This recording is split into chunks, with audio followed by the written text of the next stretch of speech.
lahan gambut kalau kita tahu cara menanganinya, cara mengolahnya, apa yang dibutuhkan di lahan itu di tanah gambut kita walaupun tanpa dolomit sekalipun itu akan tumbuh dengan baik, subur dan tetap berbuah. Jadi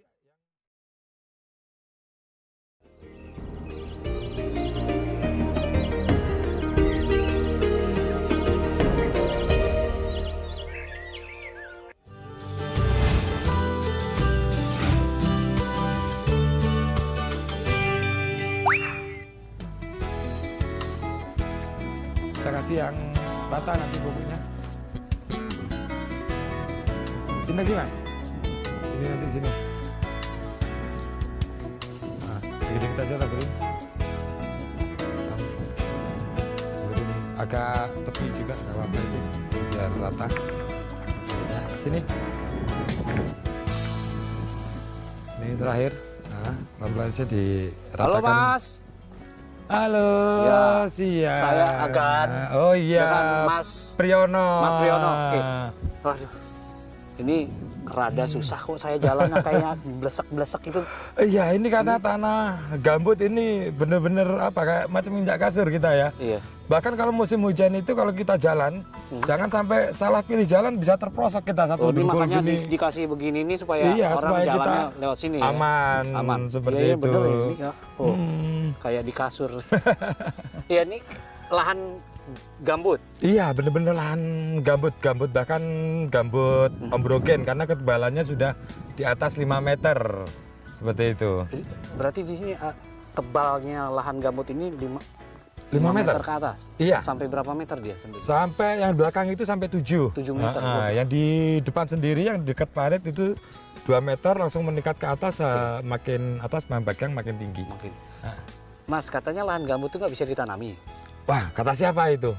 Nah, itu ya yang jadi masalah besar kenapa gambut akan selalu menjadi sumber bencana bagi masyarakat kita. Lihat aja di Riau, di Kalimantan, selalu kebakaran 100% sumbernya pasti di lahan gambut. Iya. Dan fatalnya gambut itu yang sudah menjadi hak milik, bukannya hutan.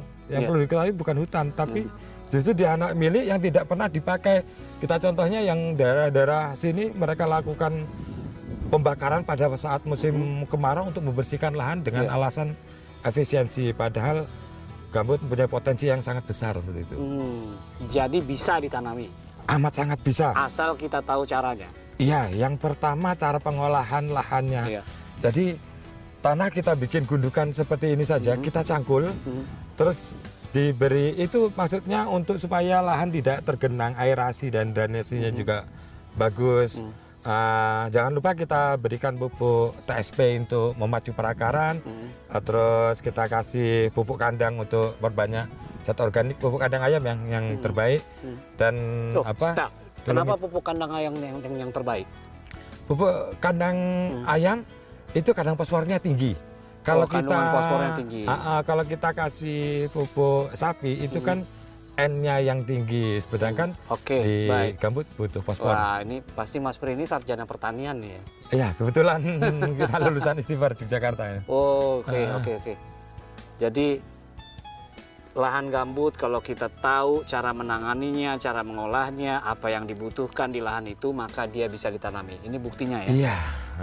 Ini buktinya. Ini baru mulai tanam atau gimana Mas? Iya, ini baru 1 bulan tanam dan dulu memang daunnya aja sedikit, sekarang pertumbuhannya sudah saya pikir jambu ini ya, jambu biji. Ini kristal. Jambu biji ya, jambu kristal. Di belakang sana tadi saya lihat ada jambu air. Jambu air, alpukat, kelengkeng di belakang. Jambu airnya jenis apa itu? Jenis ada jambu citra dan jambu dalhari, unggulan nasional Indonesia juga. Nah, jadi lahan gambut itu perlu diberi ini kayak ada kapur dolomit ya, bukan ini? Kapur dolomit, TSP, sama pupuk kandang. Sama pupuk kandang, TSP sama pupuk kandang. Karena itu yang membuat dia kemudian menjadi pH-nya cocok untuk ditanami dengan jenis apapun. pH itu harus 7 Mas? Tidak.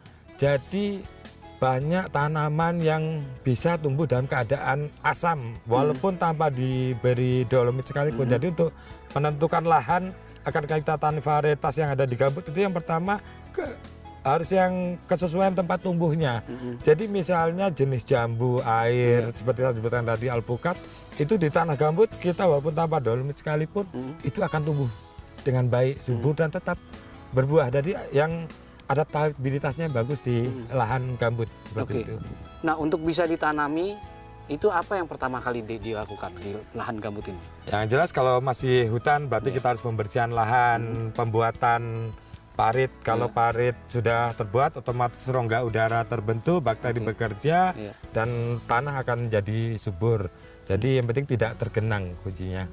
Tidak tergenang air, kuncinya tidak tergenang air. Dan ada apa ya? Apa namanya?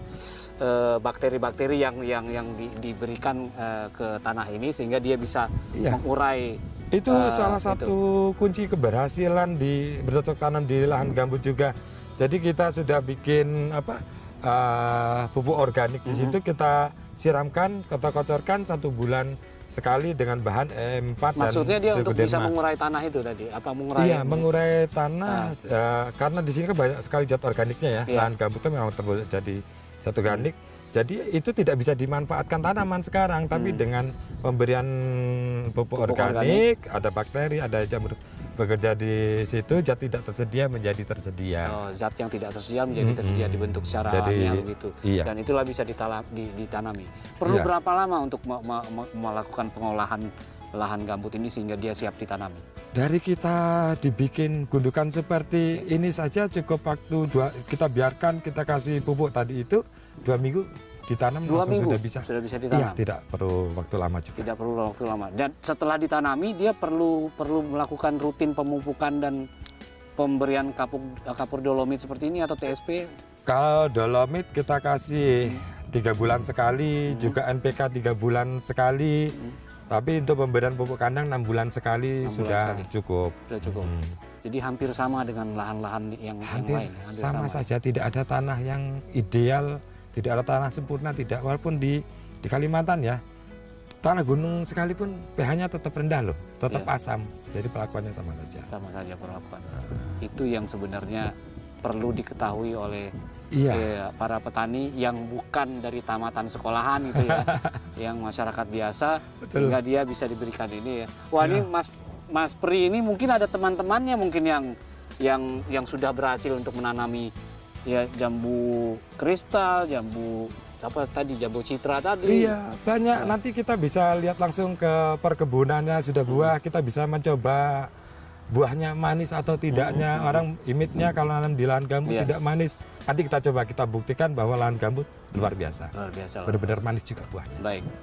Mas Pri, terima kasih banyak. Ternyata lahan gambut bisa ditanami. Ya, semangat. Jangan pesimis dengan lahan gambut. Iya, betul. Kalau kita tahu caranya, maka itu bisa ditanam. Jangan ada kebakaran hutan lagi.